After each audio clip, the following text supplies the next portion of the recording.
네, 6월 21일 멤버십 라이브 파트 1 시작하도록 하겠습니다. 비트코인의 흐름이 굉장히 반갑습니다. 아마 아침에 눈 뜨셔서 차트 확인하신 분들은 기분 좋게 오늘 하루를 시작하시지 않았을까, 뭐 그런 생각이 드는데, 일단 29,000달러까지 터치를 해줘서 29,000달러 이제 지지 테스트, 돌파 지지를 테스트를 하게 될 것 같다, 뭐 이렇게 바라볼 수가 있는 상황입니다.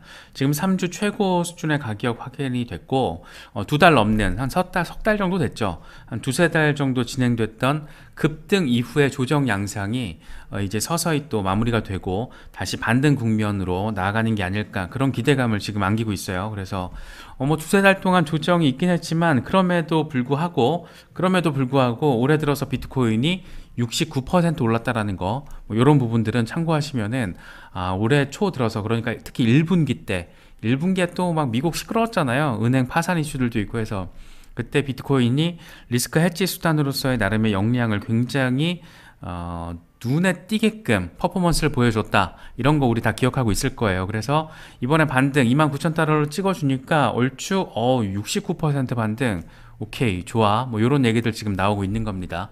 마이클 반대포페는 지금 27,500달러의 지진을 확인을 하면 3만 달러 랠리 가능성이 있다, 이렇게 얘기를 하고 있는데, 이미 지금 29,000달러까지 지금 나아갔기 때문에 27,500달러에 대한 지지 여부, 그러니까 다시 말해서 종가 마감, 데일리 종가 마감만 지금 단계 수준으로 해준다라면 이제 한 3만 달러 향해서 나아갈 수 있는 기본 토대는 깔리게 된 것이다, 뭐 이렇게 바라볼 수가 있습니다. 물론 이제 밤사이에 또 뭔가 희한한 것들이 벌어져서 갑자기 좀 급락세가 나와 준다라면, 만약에 그래 준다라면 잠재적인 롱 포지션 진입 가능한 구간은 26,000달러 정도가 되지 않을까, 뭐 이런 얘기도 하고 있어요. 근데 개인적으로는 지금 블랙록 이슈 관련 재반적인 상황이 워낙 강하게 어떤 내러티브가 깔려있기 때문에 다시 26,000달러를 하루 이틀 사이에 또 방문하기에는 오히려 그게 더 어렵지 않을까, 네, 뭐 그런 생각이 좀 들긴 합니다. 캡틴 파이빅 같은 경우에는 이제 31,000달러 랠리 그 이상으로 나아갈 수 있는 길이 열렸는데 세 가지 근거를 제시를 했어요. 먼저 첫 번째로는 28,000달러를 돌파해서 종가 마감이 이루어졌고, 또 하락 웨지 패턴, 이 하강 웨지 패턴의 상단 저항을 이번에 시원하게 뚫어줬다, 데일리 차트에서. 그래서 돌파 확정이 된 거다, 추가적인 반등 이루어질 거다, 어디까지 31,000달러. 또 하나는 RSI 상황인데 6개월 동안 일간 RSI의 지금 RSI 상황의 저항 라인으로 작용했던 이 저항선이 지금 뚫렸다라는 거예요. 그래서 매수세가 더 달라붙을 수 있는 환경이 지금 조성이 됐다라는 게 RSI의 숫자를 통해서도 이해할 수 있다, 뭐 이런 얘기를 캡틴 파이빅이 지금 이야기를 하고 있습니다. 요거 조금 논리적으로 좀 설득이 되더라고요. 전 이거 보면서 끄덕끄덕 했는데, 한번 이런 부분들도 참고하시면 좋을 것 같습니다. 렉트 캐피탈은 지금 똑같은 건데 조금 조심스럽죠. 똑같은 데일리 차트 요걸 지금 확대한 거거든요. 요 부분을 똑같은 건데 상단 저항을 뚫긴 했지만 지속적으로 저항을 맞았다라는 거죠. 돌파 지지 테스트를 하고 나아가지 못하고 계속 저항 맞고 뚫려도 저항 맞고 뚫려도 저항 맞고 뚫려도 저항 맞고, 이번에 뚫리긴 했는데 이게 뚫려서 지지를 받을지 저항을 맞을지는 아직 예단하기는 좀 어려워. 그래서 상단 저항 지지 확인하는 게 우리에겐 좀 필요해 보여. 그래서 중요한 거는 이번 주 상황에서 27,200달러 위에서만 자리를 해주면 되는 거거든요. 그래서 주간 종가 마감 상황, 다시 말해서 좀 풀어서 얘기를 하자면 27,200달러 위에서 주간 종가 마감을 해준다라면 오케이, 지지 반등 받고 이제 간다, 뭐 이렇게 좀 바라볼 수 있는 얘기를 지금 하고 있습니다.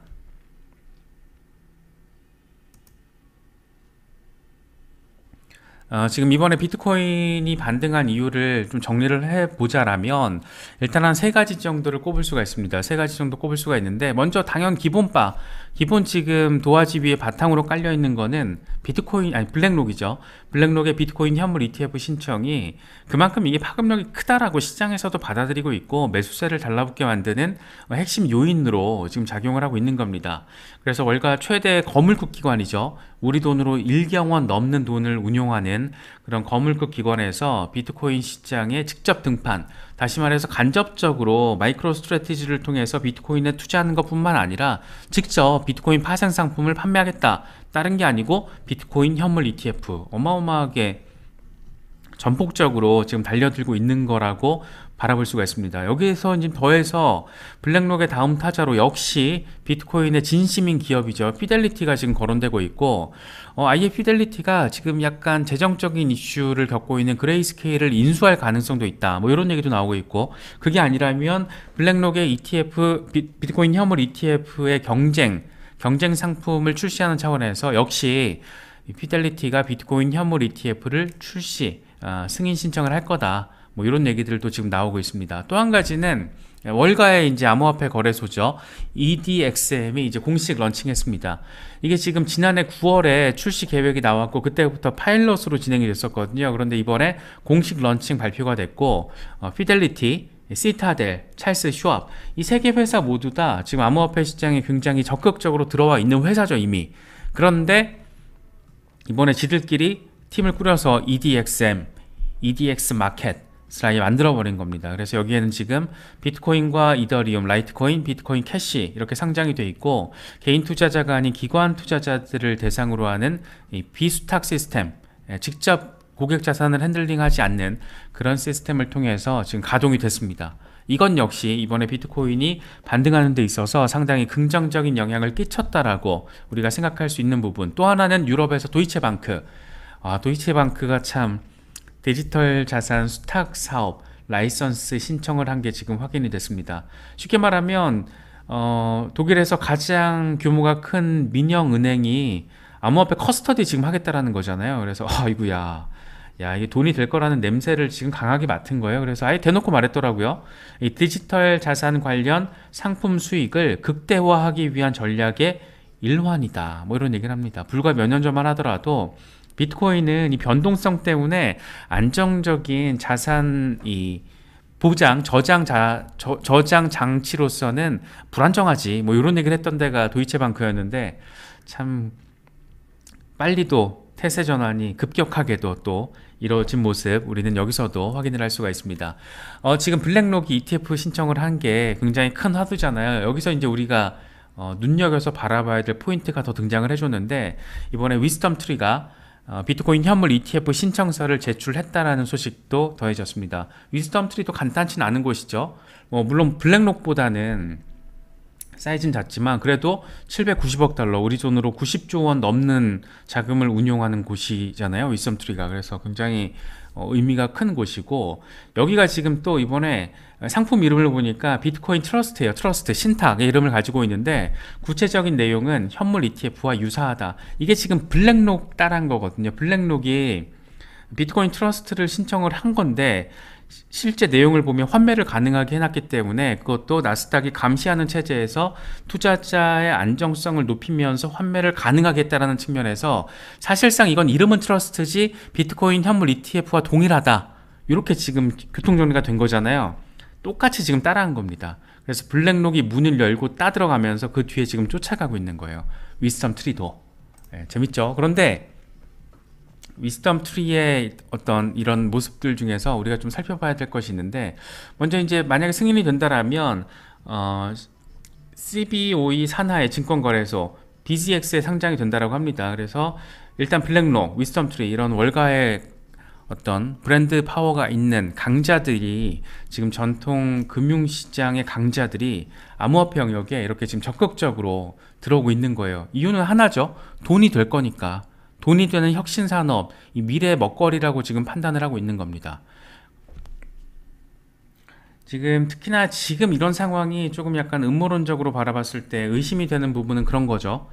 하필 이게 바이낸스랑 코인베이스, 이 암호화폐 산업에서 굉장히 상징성이 큰 신흥 기업들인 거잖아요. 그러니까 신흥 재벌들을 친 거고, 특히나 코인베이스보다 바이낸스를 완전히 조져버리겠다 라는 의도를 분명히 한 게 이번에 미국의 SEC였잖아요. 그런데 그 직후에 블랙록이 달려들고 위스덤 트리가 달려들고, 이런 상황을 그럼 어떻게 볼 것인가? 이게 우연일까? 우연치고는 타이밍이 너무 딱딱 맞아 떨어지고 있죠. 그래서 지금 누가 봐도 이건 조금 뭐가 있구나, 어떤 그림이 이미 설계가 돼 있구나, 이런 의심의 눈초리를 지금 피하기가 좀 어려운 것 같아요. 그런 상황에서 이런 관점을 가지고 요걸 바라보면 또 재밌습니다. 시큐런스라고 이게 지금 위스덤 트리에 투자사들을 뽑아봤더니 시큐런시라는 회사가 시리즈 A와 시리즈 B를 통해서 꽤 많이 위스덤 트리에 투자를 했더라고요. 1760만 달러, 3000만 달러 꽤 많이 넣었어요. 그래서 야, 이게 얘네 뭐야 이렇게 생각이 되더라고요. 근데 얘들이 뭐지 하고 봤더니 이더리움과 스텔라, 또 리플, 이오스 등의 플랫폼, 블록체인 플랫폼을 활용해서 이 토큰화 증권을 발행하는 기업이더라고요. 그래서 이 토큰화 증권의 온오프체인 이동을 또 지원하는 그런 기업이라고 합니다. 시큐런시. 그런데 위스덤 트리에 이렇게 돈을 많이 시리즈 A, B를 통해서 때려박은 곳이 또 이런 회사더라고요. 그래서 꽤 많이 돈을 넣었죠 지금 위스덤 트리가. 이런 블록체인 기업이 위스덤 트리에 투자를 많이 했는데 위스덤 트리는 지금 이런 일을 하고 있는 거예요. 뭔가 있다라는 그런 거 느껴지시죠? 그래서 얘네가 지금 다 얽히고 설켜 있구나. 일단 여기가 하나 지금 시큐런시 우리가 봤습니다. 그리고 또 하나, 이건 다른 회사예요. RRE 벤처스라는 회사인데 여기도 역시 마찬가지로 위스덤 트리의 투자사입니다. 인물이 두 명이 등장해요. 이 제임스 로빈스라는 인물이 공동 창업자 두 명인데, 제임스 로빈슨이 있고 짐 로빈슨이 있어요. 짐 로빈슨. 제임스 로빈슨이 아빠고 짐 로빈슨이 아들이에요. 그러니까 부자가 공동으로 창업한 회사가 알라리 벤처스라는 곳이고, 여기가 위스덤 트리의 투자사라는 겁니다. 돈을 넣었어요. 그런데 제 아빠, 이 제임스 로빈슨이라는 사람은 아메리칸 익스프레스에서 CEO까지 지냈고, 그 이후에 JP 모건에서 이 회장과 사장의 어시스턴트, 그러니까 이 보좌역, 이 고문 같은 일을 했다라는 거죠. 그러니까 이 시장에서 꽤나 방귀 좀 꼈던 인물이구나. 월가에서는 이름 들으면 알만한 사람이었군. 뭐 요런 일단 그림이 지금 그려집니다. 그런데 진짜 재밌는 거는 제임스 로빈슨의 아들이면서 이제 알라리 벤처스의 공동 창업자죠. 이 사람의 아들 짐 로빈슨이 지금 좀 웃겨요. 이 사람이 지금 이게 지금 크런치베이스에서 양력, 링크드인 같은 서비스잖아요. 그래서 크런치베이스에서 양력이 있는 건데, 이 사람의 양력이 리플의 보드 멤버라고 나와 있더라고요. 그래서 리플 이사회 경력이 지금 있습니다. 리플 출신이라는 거예요. 리플 지금 현재 이사회 명단에는 없어요. 그러니까 과거에 아마 영입한 게 아닐까라고 생각이 되는데, 지금 날짜가 그 연도가 적혀 있지 않아 가지고 이게 지금 언제 이 사람이 리플 이사회 멤버로서 활동을 한 거지라는 거는 확인이 되지 않고 있는데, 어쨌든 크런치베이스에서 본인 소개 양력란에다가 리플 이사회 출신이라는 걸 명시를 했습니다. 그러니까 리플과 JP모건과 관련성이 깊은 알라리 벤처스라는 회사가 위스덤 트리에 투자를 하고 있고, 위스덤 트리의 또 다른 투자사는 시큐런시, 이 회사는 블록체인 토큰화 증권 발행하는 곳, 토큰화 증권, 기존 자산을 토큰화 시켜서 발행하는 곳. 이거 리플이 지금 잘하려고 노력하는 거죠. 홍콩 정부도 지금 그래서 리플이랑 파트너십을 맺은 거고. 그런데 이런 회사들의 돈을 받고 지금 운용되고 있는 위스덤 트리가 이번에 비트코인 현물 ETF 승인 신청을 한 겁니다. 상당히 저는 이게 재밌게 느껴지더라고요. 그래서 얘네 도대체 뭐하고 다니는 거지 지금? 이게 지금 미국 시장에서, 이 월가에서 암호화폐 시장에 지금 어떤 식으로 지금 판때기가 짜여져 가고 있는 거지? 이런 생각이 좀 강하게 들더라고요. 그래서 지금 사실상 이미 새로운 블록체인 기업들과 암호화폐 기업들과 기성 레거시 금융들의 어떤 융합이 이미 상당히 돈으로 강하게 엮여 있는 게 아닐까, 이미 자웅동체가 된 게 아닐까, 뭐 그런 생각이 좀 들더라고요. 그래서 이런 부분들도 위스덤 트리의 어떤 비트코인 현물 ETF는 또 블랙록과 다른 측면에서 우리가 바라볼 여지가 있더라. 이런 부분 신경을 써주시면 될 것 같고, 또 하나 진짜 재밌는 게 나왔습니다. 이게 서지 발레이라는 블랙록의 채용 담당자래요. 이렇게 생겼습니다. 이렇게 생겼는데, 이 사람이 잠시만요. 오키프 미디어 그룹이랑 인터뷰를 한 거예요. 인터뷰를 해서 영상으로 남겼는데, 아마도 비보도 전제를 깔고 인터뷰를 했던 것 같아요. 지금 각도가 이게 정상적으로 촬영한 각도가 아니잖아요. 몰래 촬영을 했거나 아니면 동의를 얻고 비보도 오프 더 레코드를 전제로 오키프 미디어라는 곳과 인터뷰를 한 게 아닐까 뭐 그렇게 지금 추정이 되는데, 근데 이 사람이 멘트가 진짜 세요. 예, 서지 발레이, 블랙록의 채용 담당자인데, 미국 정치인들은 돈으로 매수가 가능하다, 그것도 아주 싸게 매수가 가능하다, 뭐 이런 얘기를 합니다. 그래서 우리에게 있어서 누가 대통령인지는 중요치 않아. 누가 대통령의 지갑을 쥐고 있는지가 중요하지. 이 선거 참여 후보들 매수하는 거 일도 아니고, 상원 의원들은 $10,000면 여기 서 있죠. 여기 몇몇 상원 의원들이 있는데, 이 사람들은 이거 지금 이게 퍼킹 칩 되게 싸다라고 얘기하는 거잖아요. $10,000면 우리 돈으로 뭐 한 1,000만, 1,300만 원 정도면은 살 수 있어. 이 사람들 매수할 수 있어. 이런 얘기를 한 겁니다. 누가? 블랙록의 채용 담당자가. 그러면서 대통령이 누군진 중요하지 않아. 누가 그 대통령의 지갑을 쥐고 있는지, 그게 중요하지. 그러니까 자기들이 지금 쥐고 있다라는 거예요. 예, 블랙록이 대통령의 지갑을 쥐고 있다. 그러면서 누가 당선되든 상관없다. 모두 내 손아귀에 있는 거다. 그래서 지금 이 사람 잘리는 거 아닌가 싶은 생각이 드는데, 블랙록의 어떤 막강한 이 정치 자금과 관련된 부분들, 그런 것들이 아닐까 싶기도 하고, 역시나 이 블랙록이 가지고 있는 월가에서의 권력과 영향력이 우리가 상상하고 생각하는 것보다 훨씬 더 강력하다. 진짜 막 더러울 정도로 강력하다. 뭐 이런 생각도 좀 들고, 블랙록이 지금까지 ETF 신청을 한 게 576건 가운데 딱 한 건 빼고 575건이 승인이 됐다라는 거잖아요. 그러니까 블랙록이 승인 신청을 한 ETF의 승인 확률은 99.8%예요. 그러니까 지금 시장에서도 이번에 블랙록이 비트코인 현물 ETF를 승인 신청을 한 거는 이거 거절되기가 더 어려운 거 아닌가, 그런 얘기가 나오는 거죠. 특히 블랙록 같은 경우에는 이번에 지금까지 SEC가 다른 암호화폐 기업들이 승인 신청을 했던 비트코인 현물 ETF를 거절하면서, 반려하면서 언급했던 그런 부족한 부분들, 미비점들을 다 채워 넣었잖아요. 그래서 어쩌면 정말 승인 신청이 이루어질 수도 있지 않을까, 뭐 그런 생각이 좀 들기도 합니다. 그래서 코인텔레그래프가 비트코인 강세를 촉발할 수 있는 4가지 요인들을 정리를 했는데, 이게 맥락적으로 잘 연결이 돼 있더라고요. 맥락적으로. 그게 좀 중요해 보여요. 일단은 내년 4월에 비트코인 반감기, 뭐 반감기 이후에 랠리를 할 거라는 거는 우리 모두가 지금 기대를 하고 있습니다. 그 시점, 그러니까 새로운 정고점이 만들어질 시점은 역사가 반복된다라면 2025년 하반기 연말쯤이 될 것이다. 역사가 반복된다라면, 이런 전제 아래서 뭐 그렇게 지금 우리가 예상을 하고 있는 거잖아요.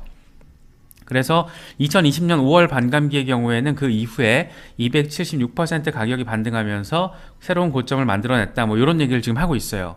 그리고 또 한 가지가, 비트코인 이번에 현물 ETF 승인 신청을 한 블랙록의 경우에 SEC가 이제 승인을 할지 반려를 할지 결정할 그 데드라인이 내년 3월이라는 겁니다. 지금 비트코인 반감기가 내년 4월로 예상되고 있는데, 반감기 한 달 전에, 와, 근데 만약 제 생각에는 승인이 되더라도 올해 안에 다 벌어질 것 같긴 해요. 그런데 만약에 이게 또 어떤 다른 목적이나 의도로 인해서 지연되더라도, 승인이든 반려든 내년 3월에는 나온다라는 겁니다. 그런데 지금 승인될 가능성이 높다라고 기대를 하고 있는 거잖아요. 그렇다 보니까 승인이 된다라면, 특히 반감기 직전에, 안 그래도 비트코인 반감기에 대한 기대감이 굉장히 큰 상황에서 반감기를 한 달 앞두고 블랙록의 비트코인 현물 ETF가 미국에서 첫 비트코인 현물 ETF로 승인이 된다라면, 출시가 된다라면 비트코인 반감기를 기대하고 있는 강세장에 긍정적인 영향을 미치게 될 것이다. 뭐 이런 얘기를 또 하고 있습니다.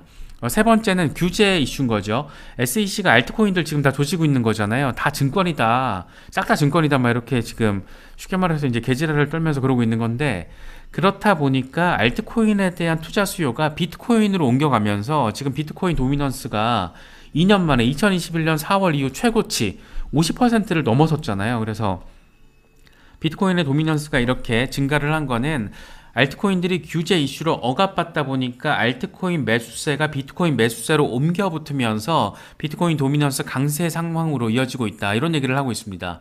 또 하나가 이제 기술적 차트적으로 바라봐도 역헤드 숄더 패턴이 형성되고 있어서 이론적으로 바라봤을 때 이건 강세장 전망의 정석이라고 할 수 있다. 그래서 지금 가격에서 추가적으로 60% 정도는 반등할 수 있을 것 같은데, 뭐 이런 얘기를 지금 하고 있습니다. 그래서 이 4가지가 느끼시겠지만 맥락적으로 다 연결이 돼 있잖아요. 그래서 이런 부분들은 그냥 기본 지금 한 중기, 단기 개념으로 봤을 때 기본 베이스라고 생각하시고 바라보시면 어떨까? 예, 그런 생각이 듭니다.